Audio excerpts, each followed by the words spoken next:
Welcome to Calling All Voices, brought to you by Dementia Action Alliance and the Global Council on Alzheimer's Disease. My name is Deborah Tan, and I serve as a board member for Dementia Action Alliance. In the Calling All Voices podcast series, you will hear from people living with dementia and care partners from diverse communities. They will share their stories about resilience and persistence and how it can help people to continue to live meaningful lives, even with a diagnosis of dementia. And you will also hear these participants discuss why it is important that we call all voices to share their experiences.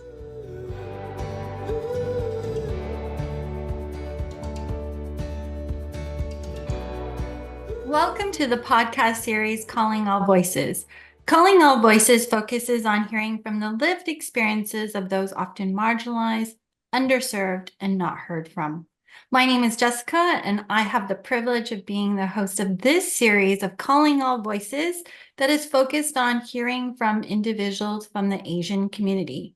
I am so jazzed today because I have a special guest by the name of Neela, who I met at a local caregiving event. I'll tell you a bit more about her in a minute. But today we're going to deep dive into some important yet deeply personal topics, including the role of the daughter as a care partner, influence of culture on the dementia journey and experience, coping with grief and loss, and seeking help is a good thing. So let me tell you a little bit about Neela. Neela is a partner and co-founder of Blue Wing Advisory Group, Raymond James Limited. She has more than 26 years working in the financial industry, providing insight and inclusive wealth management services for a variety of clients as both an aging specialist and senior portfolio manager. She hails from Ontario, Canada, and she's been an active speaker about caregiving and aging, the cost of aging, healthcare navigation, and the sandwich generation at various conferences, podcasts, educational events, along with being interviewed by various business magazines. Welcome, Neela, to this podcast. Thank you very much, Jessica. I'm happy to be here. Thank you. So let's get started. Can you tell me a little bit about your parents' journey with dementia and yours as their care partner? Yeah, it was quite a diverse, I think two very diverse situations. For my dad, he was diagnosed with Parkinson's disease, so obviously there were the tremors, the cell rigidity, and stuff. And at the time when it was happening, we didn't actually know it was happening, just because we didn't know family history. There were no other signs to begin with.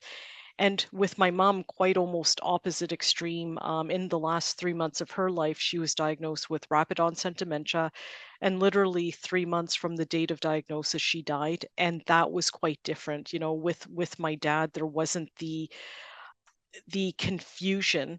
There just tended to be lack of speech or lack of conversational skills, whereas with my mom, there was a bit of the hallucinations, a bit of the confusion, a bit of the paranoia, bit of the suspicion. So quite different from a behavioral point of view, and quite different on, in my opinion, its effects on me, just because, I think within your caregiving journey, no matter what's happening to your parent, you still want to hold on to communicating and being able to ask questions and get responses, just because we are so verbal, right? And tell me, what role did you play as a care partner? Well, I think I was both care advocate, care manager, hands-on caregiver, overnight care, care worrier, care stressor. It really was everything that I never ever thought I would have to do, to everything that I adjusted and accepted that I had to do to help them live until they died. And if you don't mind me asking, how Mhm. long was your care partner journey alongside your parents? Between the two of them, I spent a decade of my life between ages 40 and 50 taking care of mom and dad. I have to say, even though, it's been, I think almost August might be 5 years since my mom died, that decade has such a undeniable effect on everything that I do, everything I say, everything I look at, and even in certain cases now, still my responses to things like the front doorbell ringing. It sounds exactly like what my mom's emergency alarm sounded like, and there's a pitter patter of, oh, what's happened, oh no. So it's still a bit of the heightened reaction to stuff. Mm. Yeah, I can only imagine. One of the things that we really wanted to touch upon about calling all voices was learning about the cultural aspect. From a Mhm. cultural perspective, what was important to maintain or do to help your parents live comfortably? I think it was being sensitive. So in my case specifically, I think it was being sensitive to the body. I mean, culturally, we were brought up in a very sheltered environment. Certainly, we didn't walk around um, unclothed. Even to this day, I feel uncomfortable in a bathing suit because for me, it's like, oh, you can kind of see part of my body, and that's sort of the environment that we were raised in. So I think part of two things, I guess, what I had to get comfortable with now as a hands-on caregiver was seeing my parents in various states of undress, helping them after bodily functions, which I never thought I'd have to do, and also taking myself out of my head when I used to have to help the caregiver, if it was rolling my father and changing his medipad, just not looking at it as my father and his body and his sense of dignity and his sense of shame at his daughter seeing it, as opposed to here's a person that needs care, everything else is aside. And I think that's for me one of the biggest things culturally, and trying to get them to understand that as a daughter I still couldn't do everything, so you have to accept the help of the people that we're bringing in.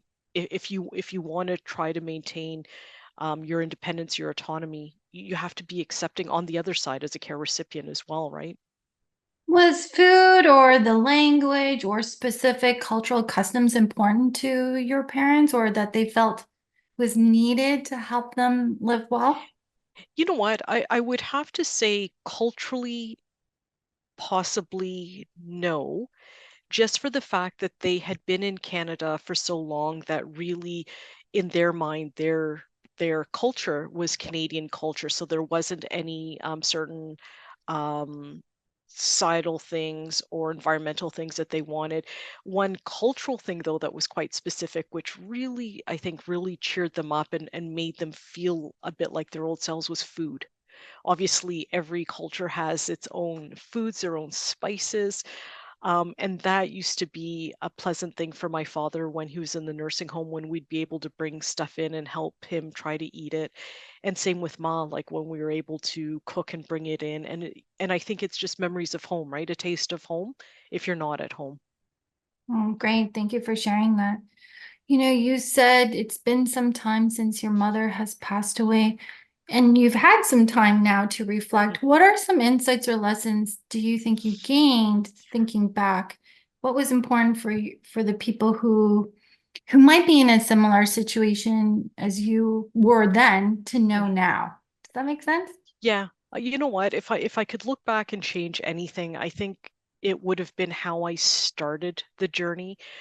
You know, their expectation is that their children or their daughter would do everything because you're the daughter, you are going to take care of everything, you are going to drop everything in your life and go on this journey with them. I think I would have put the brakes on a bit more because I really did try to do everything with them, still continue to work, had a daughter of my own. I was very fortunate because my husband helped a ton, which made my burden less. But I think I would recommend to anyone, be accepting and kind to yourself that we are not all born caregivers. within a day, our lives are pulled in so many ways that it is okay to say, I cannot do this. I need help. Mom, dad, I cannot do this. I am drowning with this. And being honest with the feeling, because I think, when we look at what's happening within the healthcare system and caregivers in general, there is such a stress being placed on them to provide care as a stopgap within the healthcare system, that unless you learn to set your boundaries, ask for help, and be able to articulate, I cannot do anymore, um, I think we turn inwards and it does become quite a stressful burnout journey, which has longer term implications, right? For sure. Thinking about the Asian community, Mhm. what advice would you give to those who are in a similar situation Yeah. you were in back then? That is a hard one because, culturally, there is such a sense of familial duty. Um, you know, we don't put our parents elsewhere. We keep them at home. We take care of them. And I think there's an added responsibility to daughters because it's always assumed that the daughter is going to take care of that role. That I find a really hard one because, you're stuck a bit in a corner with wanting to respect your parents, respect how you're brought up, respect the culture, respect the tradition. And to some extent, that might have been easier decades ago, maybe when there was less economic need to go out and work outside the home, to do other things where it could be okay, I'm accepting of my role that one day I'm going to take care of mom and dad, as opposed to you're working one day and you get the call the next day that your parent's been diagnosed with cancer, with dementia, had a heart attack, had a stroke. Um, it's hard to tell someone, I think, from a different culture how to treat their mom and dad, because I think there's inborn dynamics that we all follow as a minority person that is hard to explain. And I think part of the issue is when you hear somebody saying, well, just say to your parents you can't do it. You, you know, your back gets up. And I think if I were told that at that point, my first reaction would have been, you have no idea what it means to be in an ethnic family. Whether that's fair or not, but that would be the feeling of, you can't tell me what to do because you have no idea how I've been raised for the past 40, 50 years of my life. What you're suddenly going to revert and say these things or do these things. So I think it's really hard. But the one thing I would say, and this is, I think, generally with anyone, no matter what their culture, I think you do have to have those conversations early on with your parents, so you either can prepare for it if you're accepting of that,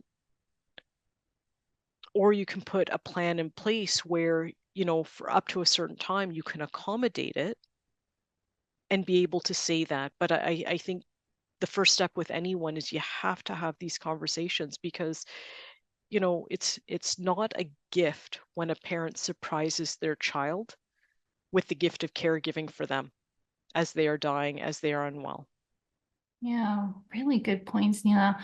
One of the things that I know attracted me to you was your openness to sharing your caregiving journey. That's not actually very common in my experience with the Asian community. What led you to really drive you to want to share your story? you know I, I'd have to say two things. First and foremost, I think I don't want anybody to suffer on this journey. It is so emotional, it is so exhausting, it's physical. Like it's one job in addition to child rearing that encompasses every aspect of your life. And depending what the journey looks like and how long that journey is, it could be something that you rejoice in because the relationship, you become closer and stuff, or it could be something that will negatively impact you for a very, very long time. So that was the first thing. I don't want people to suffer when these conversations could be had. And I think the other one, and what started me on sort of the journey, was So dad would be dead now, I think about 12 years, 12 or 13 years. I thought, if I have a background educationally in gerontology, I worked in long-term care. My parents were very open with talking about death and dying. They were very open about their finances, so I knew what we had to work with. And I was a caregiver for 10 years, and I knew how to navigate the healthcare system. I knew about long-term care, and it was still one of the worst jobs I have had to do on so many levels. And all I thought was, if I had all of these things at my disposal, knowledge, resources, a supportive spouse, a supportive daughter, stuff like that, can you imagine for anyone else who has no idea what to expect, believes the myths of there's lots of support out there when you need it, believes that the journey may not be as long as they think, believes that their parents can do it alone.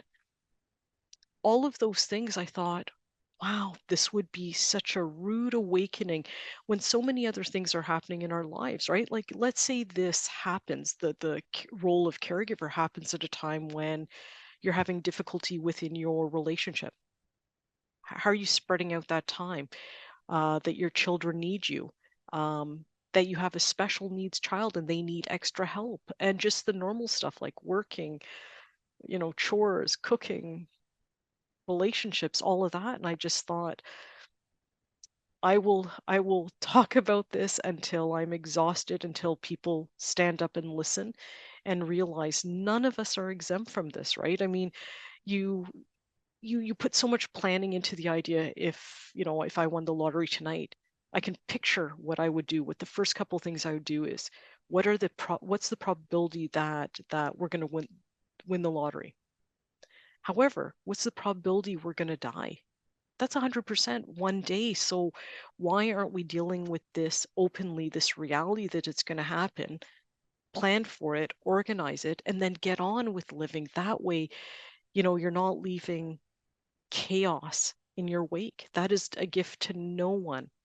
And I think one of the other things is just because, commonly, and I understand this, when you ask parents about the idea of burden, and you will never get a parent who will say, yes, I want to burden my child, and they believe that. But when you go to the next step and you actually say, so what does that mean to you? What does it mean to not be a burden? There's this sort of gap on, well, I don't know, but I'm not going to be a burden. Okay, have you looked at your finances to know what you can afford? Have you looked in your area to look at retirements, nursing homes? Do you know where you'd like to go? Have you talked to your children about, can they do this?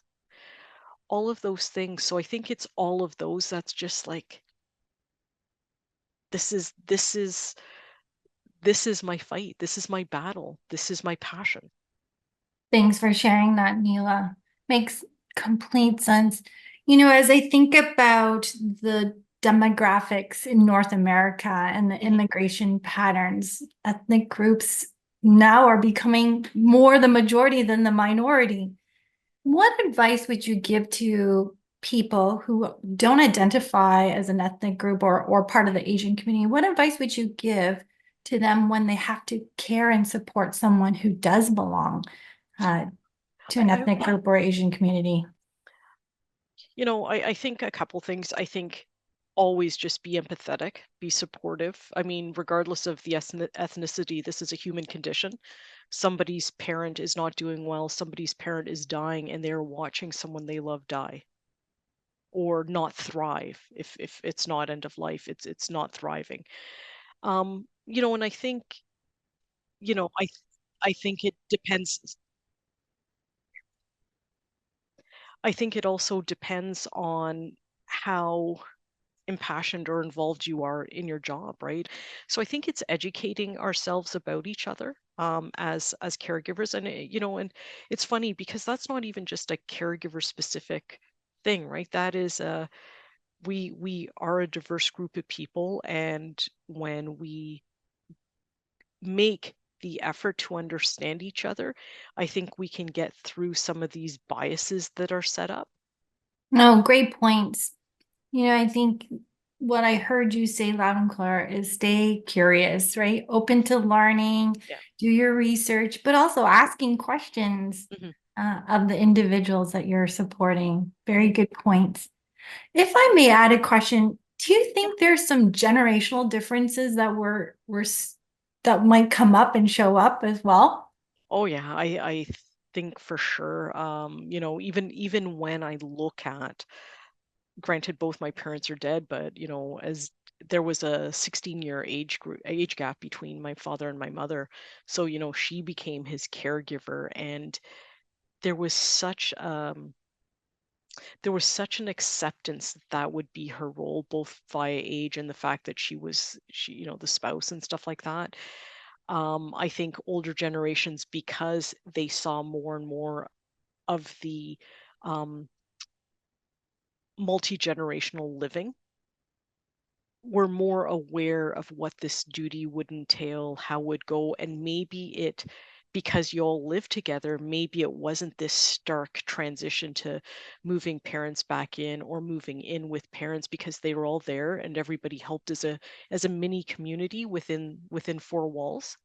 Whereas I think now with younger generations, because we are so mobile, because of jobs, because of wanting to live different experiences and stuff like that, we're not maybe centered around our parents anymore as a family unit, which makes, I think, the caregiving journey quite different, as well as the fact that if we're not even living in the same city, the same province, that it does become, I think, maybe a bit more of a stark reality if you don't see your parents that often, then suddenly you do, and it's like, what happened? I've missed out on this whole gradual transition.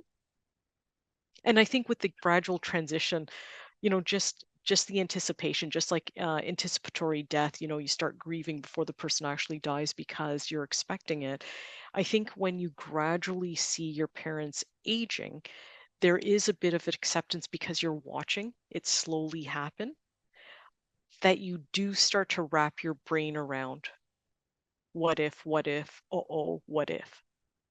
There's one other question that I really was hoping you could help answer, and that is grief and loss. Hmm. Again, some time has passed Hmm. since your mother passed away and your father passed away. What has helped you cope after their passing?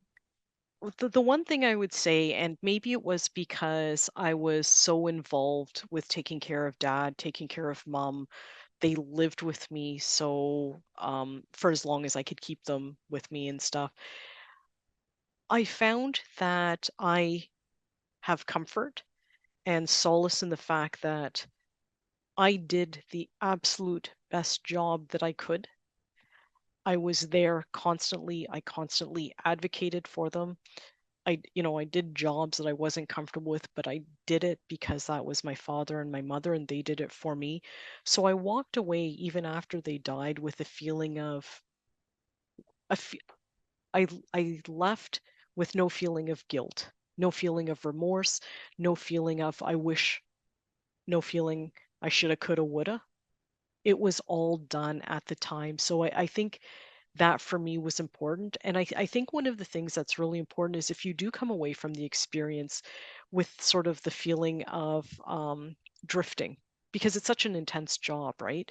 I think it is really important to go out and, seek help, seek grief counseling, seek grief books, um, just because it may be the sort of thing that as soon as somebody dies, you get on with your life and you never have that time to grieve and miss and cry and feel loss. And I think it's one of the things that's natural. Everybody deals with it in quite a different way. Um, but I think it's one of the things that you should acknowledge, that there will come a day when you will feel it. And there is nothing wrong at all. In fact, I would encourage everyone to, because it's so important in all aspects of your life, of going out and talking to people about what your experience was. Because I think by saying it sometimes out loud, you get it out of your head, you get it out of your chest, that maybe you can put a bit more light on it and hear what you did. And I think sometimes the feeling of what I did and the verbalization of what I did could be two different stories.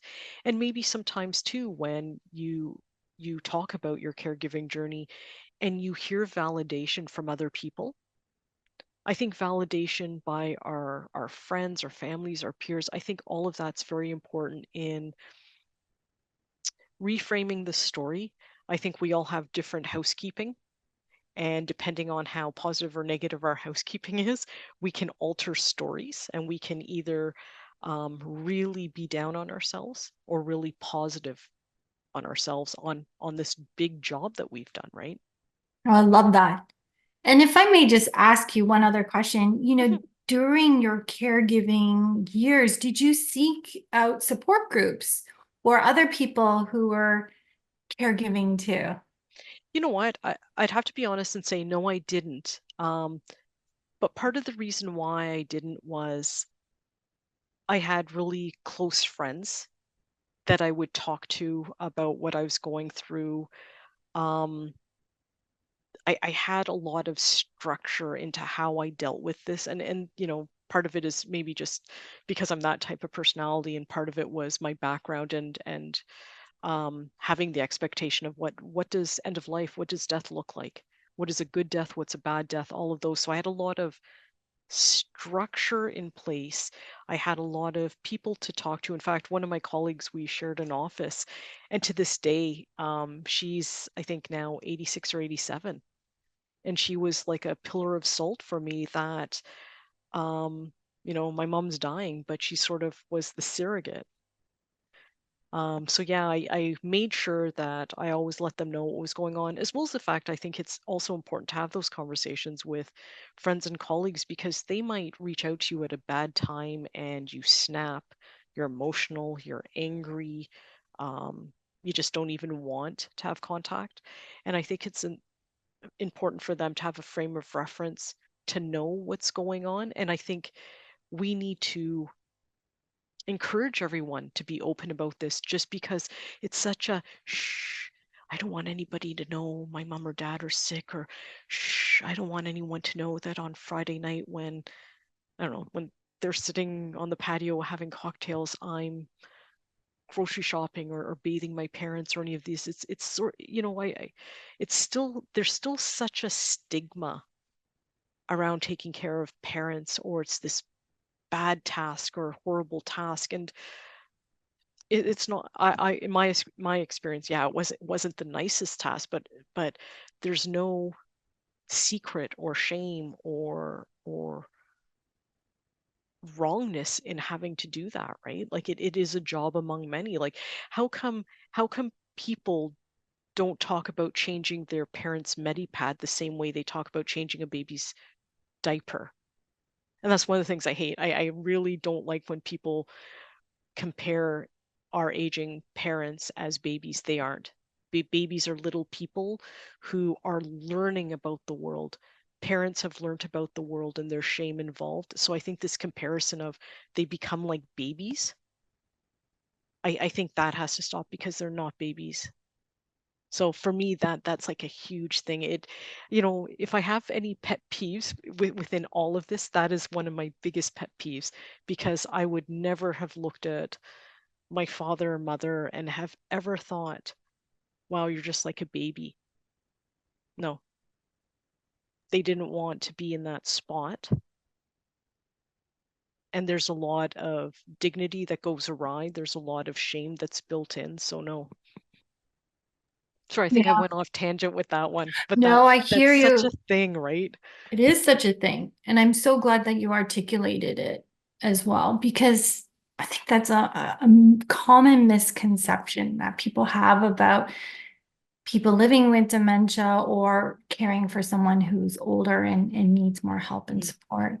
Mm-hmm. Mm-hmm. Neela, can I just ask you Sure. if you could share what else could we be doing to raise the voices, to hear the voices of people who aren't often heard, like the Asian community?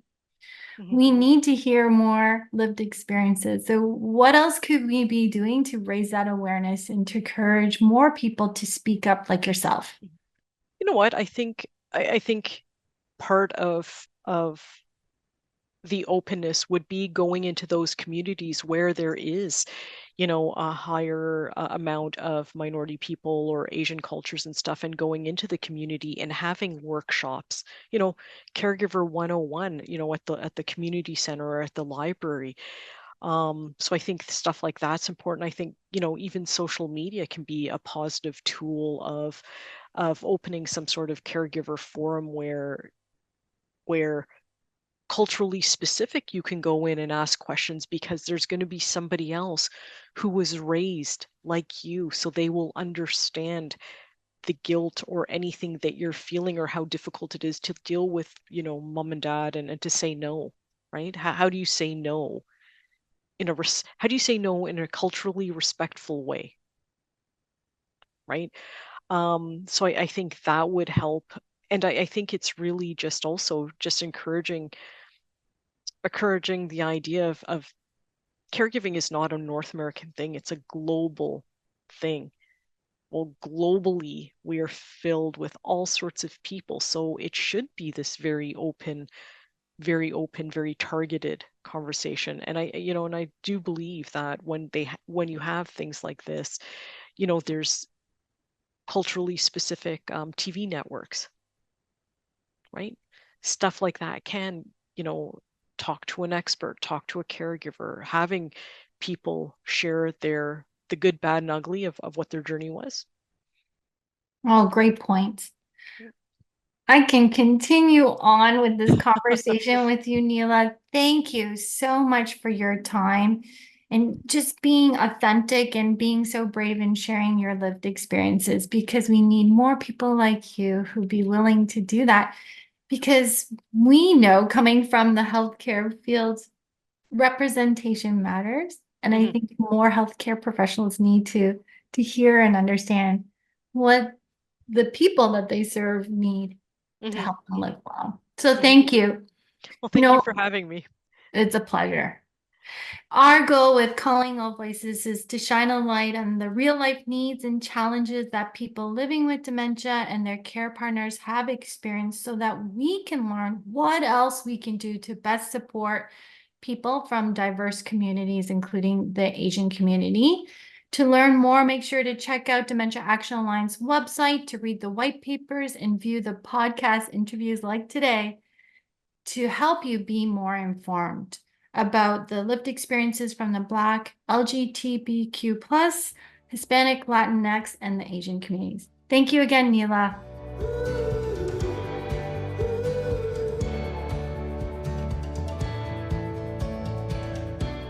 We hope that you enjoyed this episode of Calling All Voices.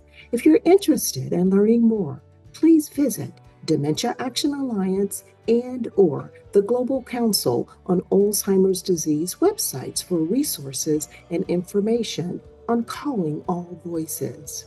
The creation of this podcast was sponsored by Otsuka Pharmaceutical Development and Commercialization Incorporated.